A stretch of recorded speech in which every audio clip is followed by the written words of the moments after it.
18,000 अरब से ज़ायद का वफाकी बजट पेश हुआ है जी। अभी हतमी नहीं है, बहुत सारी तब्दीलियाँ भी हो सकती हैं इसमें। वफाकी हुकूमत के कुल अखराजात का तखमीना 18,771 अरब, गौर से सुनिएगा, 18,771 अरब। 8,054 अरब सूद की अदायगी के लिए रखे गए हैं। अब सोचिए, 18,771 अरब टोटल बजट है, और इसमें जो कर्जों का सूद है इस साल जो हमने देना है, कर्जे नहीं, कर्जों का सूद, वो कितना है? 8,054 अरब, 54 अरब। तो 1/3 तकरीबन बनता है पूरे बजट का कर्जों का सूद। कर्जे नहीं, कर्जे वही हैं, कर्जों का सूद है ना। मजे की बात, दुख, तकलीफ और शर्मिंदगी की बात। जारी अखराजात का तखमीना 17,495 अरब है। अब अंदाजा कर कीजिए कि अगर 18,771 अरब का बजट है, उसमें 8,054 अरब निकाल दें तो बाकी कितने बचे? बाकी बचे 10,000 अरब कर लें, 10,000 अरब बाकी बचे। तो हमारे जारी अखराजात कितने हैं जो अखराजात करने हैं? 17,495 अरब। तो 7,000 अरब का तो यहीं से पहले दिन ही खसारे में हम चल पड़े। नॉन टैक्स रेवेन्यू का हदफ 5,336 अरब। हुकूमत की खालिस आमदन 11,791 अरब रुपए होगी। कहाँ से होगी?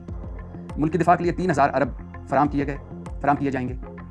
और कल तक हमारे बहुत सारे दोस्त इस पर इतराज़ करते थे कि इतना दिफा के लिए, लेकिन मार्का हक पर ऑपरेशन बुनियाद मरसूस के बाद और अफगान सरहद एक्टिव होने के बाद और पूरी दुनिया में जिस तरह दिफाई बजट बढ़ा है, भारत का दिफाई बजट तो हमसे कोई 500 गुना ज़्यादा है, उसमें यकीन करें ये 3,000 अरब रुपए मैं सोचता हूँ कि कहाँ लगाएंगे। सिविल इंतजामिया के अखराजात के लिए 1,071 अरब रुपए।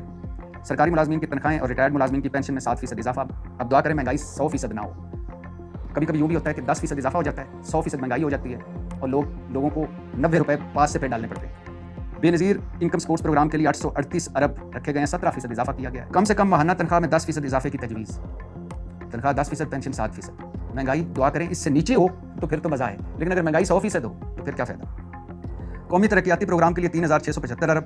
वफाक का प्रोग्राम 1,000 अरब। सूबों का तरक्याती प्रोग्राम 2,224 अरब। आज़ाद कश्मीर के लिए 144 अरब। गिलगित बल्तिस्तान के लिए 88 अरब और खैबर पख्तूनख्वा में जमशुदा अजला के लिए 95 अरब।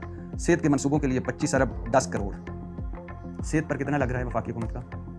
25 अरब 10 करोड़। सूबों का भी लगेगा, लेकिन सेहत और तालीम पर जितना लगना चाहिए उतना हम नहीं लगाते, और जो रखा जाता है पैसा वो भी पता नहीं किधर चला जाता है।